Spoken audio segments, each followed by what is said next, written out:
Se eu fosse fazer um vídeo aqui hoje elencando os absurdos que aconteceram no Brasil nos últimos 10, 12 anos, ficaria algo monstruoso e muito chato. Eu apenas quero lembrar algumas coisas a vocês. Em 2013, o povo foi às ruas que já não aguentava mais tantos escândalos de corrupção que saía diariamente no Jornal Nacional. O William Bonner já estava rouco de falar de Petrolão, Mensalão e a quantidade de absurdos. Abriu-se a Lava Jato, muita gente presa, muita gente que abriu a bico e falou da verdade. Isso acarretou com uma consequência monstruosa para a política brasileira. Réus confessos, grandes esquemas de lavagem de dinheiro, de corrupção, e um cabeça que era o presidente Luiz Inácio Lula da Silva. Não esquecendo que, na época então, atual presidente da República, Dilma, tinha sido presidente do Conselho da Petrobras quando aconteceram os maiores escândalos de corrupção na Petrobras. Ou seja, esse pessoal do PT sempre teve na gestão e no controle dos escândalos. É um grande negócio para o país, é um grande negócio para o PT, para Lula e todo o seu esquema, ter o poder, porque com o poder na mão, isso faz com que a distribuição financeira seja grande. O próprio Gilmar Mendes, no vídeo, falou que a quantidade de dinheiro que foi desviado dava para eles ficarem no poder até 2000 e não sei quando. E o que aconteceu na história do Brasil? Aconteceu que apareceu uma pessoa, um doido, com um telefone na mão, e saiu pelo Brasil todo, chamado Bolsonaro, e de uma certa forma ele desestabilizou tudo o que acontecia.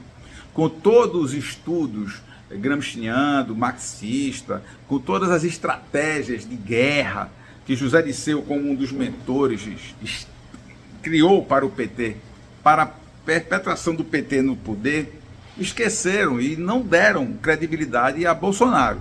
Bolsonaro veio, chegou, ganhou a eleição, conseguiu o apoio do povo, né? E, de uma certa forma, a esperança do Brasil foi ressuscitada. A Lava Jato batendo forte, Moro, na época, como um dos grandes, né, exemplos da vida nacional, e a coisa funcionando.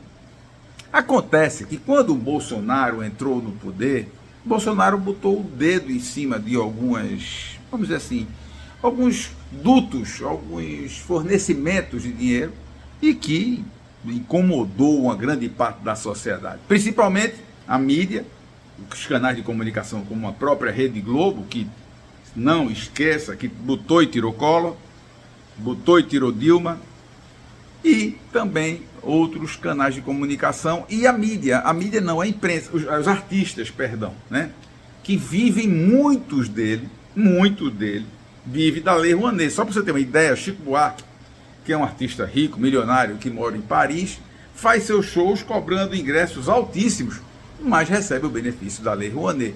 Entre outros, Ivete Sangalo, Xuxa, vários artistas que comercialmente não são rentáveis, mas vivem às custas do governo, tem um público que assiste seus shows de forma, vamos dizer assim, mais barata, pago pelo governo, com um argumento de cultura. Mas não quero ir por aí, eu quero voltar para a realidade. Bolsonaro assumiu o governo, colocou uma gestão querendo que o Brasil produza, o comércio começou a melhorar, veio a pandemia e aí já começou a tentativa de roubo, né? Mas ele continuou firme e forte. O Brasil sofreu com a pandemia, mas não foi um dos que mais sofreram.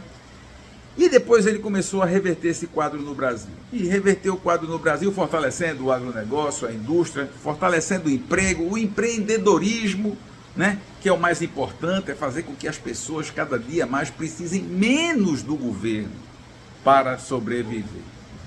Para encontrar esse vídeo, o que é que eu quero dizer para vocês aqui? Nós estávamos dentro de um período negro e que de repente mudou para um período de esperança. Só que essa esperança, Bolsonaro não financiou o sistema. Bolsonaro bateu de frente com a imprensa, Bolsonaro bateu de frente com a oposição, Bolsonaro bateu de frente com o narcotráfico, nunca se prendeu tanta droga no Brasil. Bolsonaro bateu de frente com o crime organizado, Bolsonaro bateu de frente com o movimento dos sem terra, que durante o seu governo, é bom lembrar que nunca foi distribuído tantas posses de terra e não houve invasão.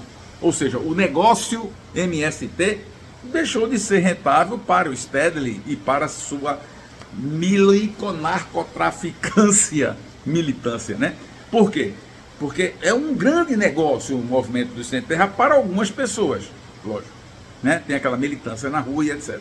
Então faz tudo aquilo que foi feito, não se encontra um nome. Haddad, que era o possível sucessor de Lula, que nunca fez sucessor, perdeu a eleição para Bolsonaro, mesmo uma eleição que nós sabíamos que existiam certas restrições em relação ao resultado da eleição. Mas perdeu a eleição, eles subestimaram a capacidade de Bolsonaro, né?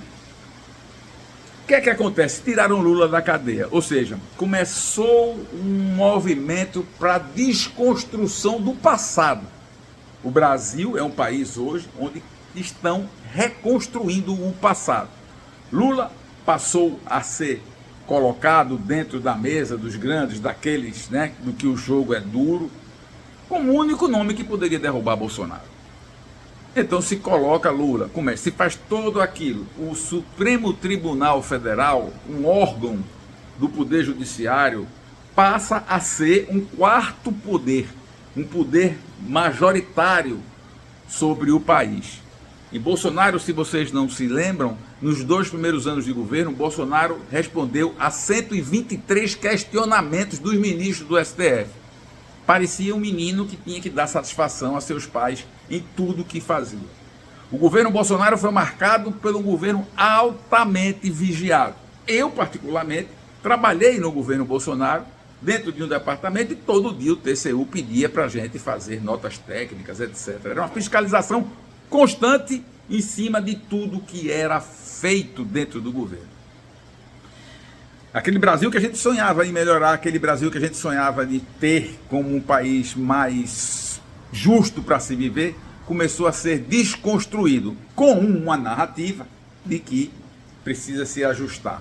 O Supremo Tribunal Federal, com seus ministros, agora então já com mais poderes do que eles têm, e de poderes que nunca lhes foram dados, porque dentro do atual regime democrático de direito ao qual eles falam tanto, se existe algo que na vida deles nunca aconteceu, foi participar de algum movimento democrático, de algum processo democrático.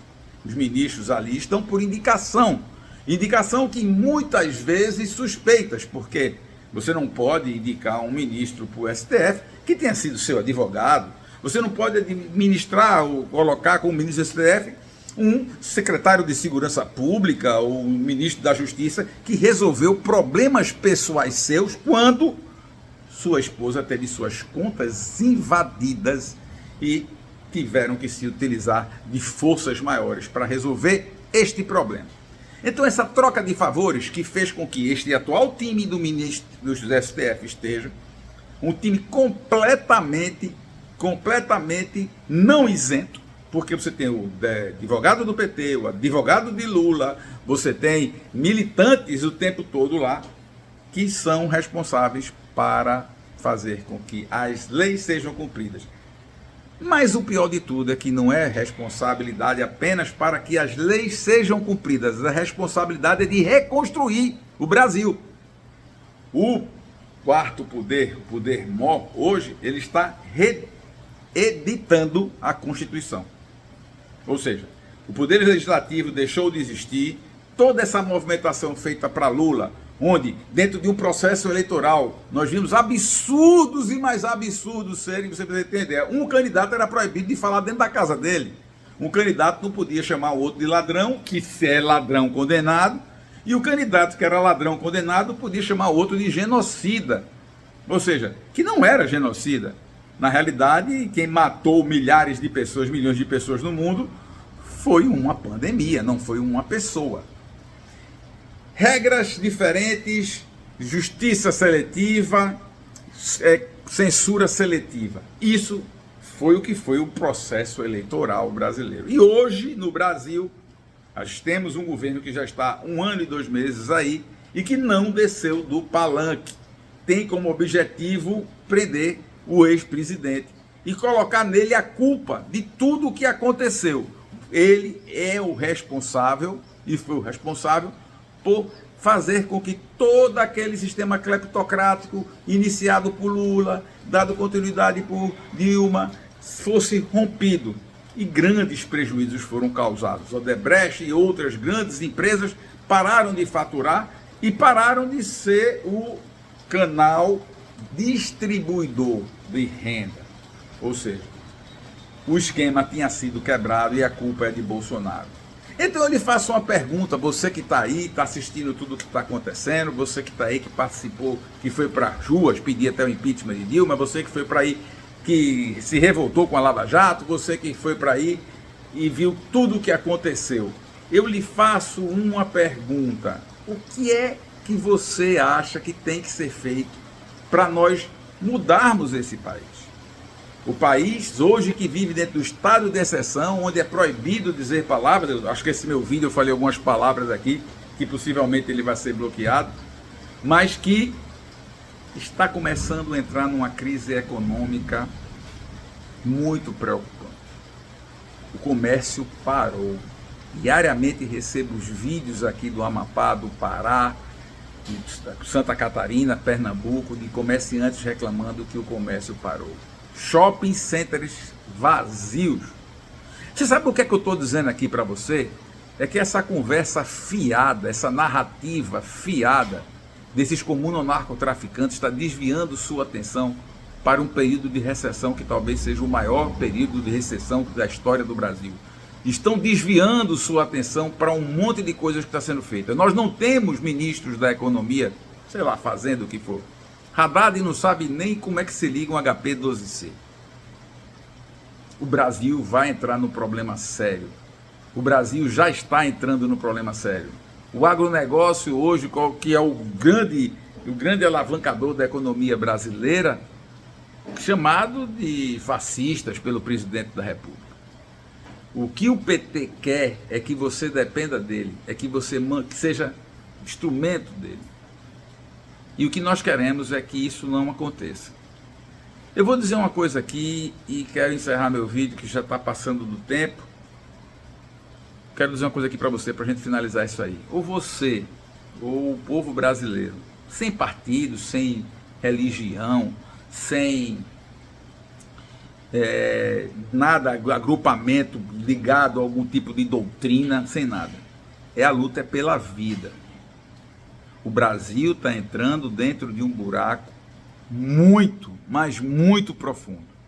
As pessoas que legislam, as pessoas que tomam conta do Brasil, todas elas estão abastadas de dinheiro, todas elas estão ricas, não precisam trabalhar nem para ganhar dinheiro. STF, todos eles são milionários, todos os ministros do STF são milionários, todos os políticos são milionários, Rodrigo Pacheco, Arthur Lira são milionários.